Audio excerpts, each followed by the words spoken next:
ನಮಸ್ಕಾರ. ಯೋಗ ಭಾರತಿ ಹಿಮಾಚಲ. ಕಣ್ಣಿನ ಬಗ್ಗೆ ಹಿಂದಿನ ವಿಡಿಯೋದಲ್ಲಿ ಹೇಳಿದ್ದೆ. ಈಗ ಕಿವಿ ಬಗ್ಗೆ ಹೇಳ್ತೀನಿ. ಕಿವಿಯ ರಚನೆ ತಾಯಿ ಗರ್ಭದಲ್ಲಿರೋ ಮಗುವಿನ ಆಕಾರದಲ್ಲಿದೆ.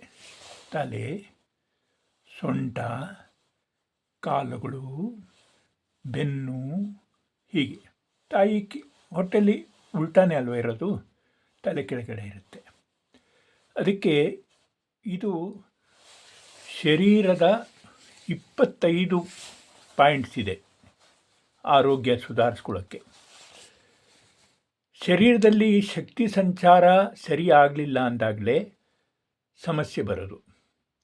ಈ ಶಕ್ತಿ ಸಂಚಾರ ಚೆನ್ನಾಗಾಗಬೇಕು, ಎಲ್ಲೂ ಅಡಚಣೆಗಳು ಇರಬಾರ್ದು ಅನ್ನೋದಾದರೆ ನಮ್ಮ ಕಿವಿಯ ಮಾಲಿಷ್ ಮಾಡಬೇಕು. ಹಾಗೆ ಸುತ್ತಾಡಿಸಿ ಹೀಗೆ, ಅಥವಾ ಒಂದೊಂದು ಇಂಚನ್ನು ಹೀಗೆ ಮಾಲಿಷ್ ಮಾಡ್ತಾ ಶರೀರದ ಶಕ್ತಿ ಸಂಚಾರದಲ್ಲಿ ಬರುವಂಥ ಬಾಧೆಗಳನ್ನು ನಿವಾರಣೆ ಮಾಡ್ಕೋಬೋದು. ಭಗವಂತ ಕಿವಿ ನಮಗೆ ಏನು ಕೊಟ್ಟಿದ್ದಾರೋ, ದೂರದ ಶಬ್ದಗಳನ್ನು ಕೇಳಿಸ್ಕೊಳ್ಳೋಕ್ಕೆ. ಹೊರಗಡೆ ಬಂದಿರೋದ್ರಿಂದ ಹಿಂದುಗಡೆ ಆಗುವಂಥ ವೈಬ್ರೇಷನ್ ಅದನ್ನು ಕೂಡ ಕಿವಿ ಗ್ರಹಿಸುತ್ತೆ. ಮಾನವನ ಕಿವಿ ಇನ್ನಷ್ಟು ಸೂಕ್ಷ್ಮ. ನನ್ನ ಬಗ್ಗೆ ಯಾರು ಪಿಸುಕುಡ್ದಾಗಲೂ ಕೂಡ ಪೂರ ಕೇಳಿಸುತ್ತೆ.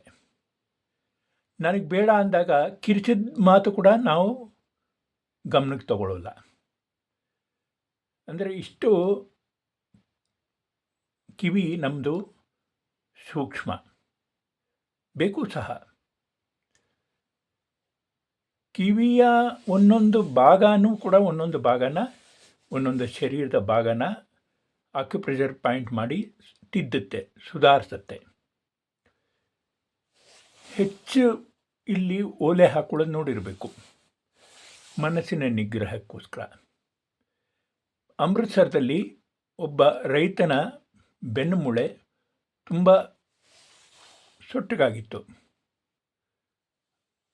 ಚಿಕ್ಕ ವಯಸ್ಸಿನಲ್ಲಿ ಏನೋ ಬಿದ್ದಿದ್ದೋ ಏನಾಗಿತ್ತೋ ಏನೋ ಕತೆ ಗೊತ್ತಿರಲಿಲ್ಲ. ಆದರೆ ಇಷ್ಟು ಪರಿಶ್ರಮ ಆಗ್ತಿದ್ದರಿಂದ ಏನು ಪರಿಣಾಮ ಆಗಿರಲಿಲ್ಲ. ಅವರಿಬ್ಬರು ಮಕ್ಕಳು ಸಂಗತಿ ಶಾಖೆಗೆ ಬರ್ತಾಯಿದ್ರು. ನಾನು ನೋಡಿರೋ ಘಟನೆ. ಎಲ್ಲ ಡಾಕ್ಟ್ರು ಕೂಡ ಅವ್ರಿಗೆ ಆಪ್ರೇಷನ್ ಮಾಡೋದಕ್ಕೆ ಒಪ್ಕೊಳ್ಳಿಲ್ಲ. ಯಾವ ಡಾಕ್ಟ್ರು ಒಪ್ಕೊಳ್ಳಿಲ್ಲ.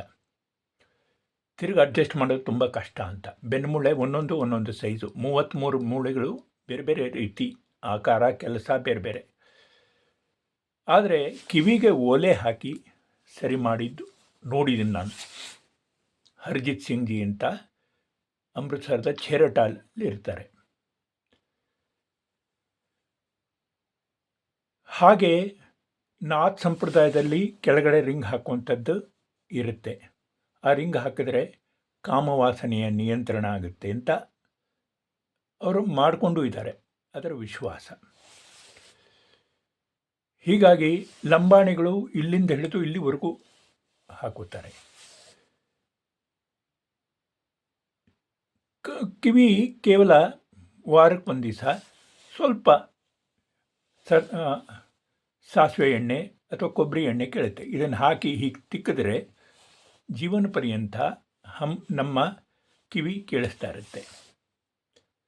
ಕಿವಿಯ ಆಕ್ಯುಪ್ರೆಷರ್ ಪಾಯಿಂಟು ಈ ಭಾಗದಲ್ಲಿದೆ. ಕಿರುಬೆರಳು ಉಂಗುರದ ಬೆರಳ ನಡುವೆ. ಇದನ್ನು 1 ನಿಮಿಷ ಸುತ್ತಾಡಿಸಿದ್ರೆ ಆಗ ವಿಶೇಷ ಶಕ್ತಿ ಸಿಗುತ್ತೆ.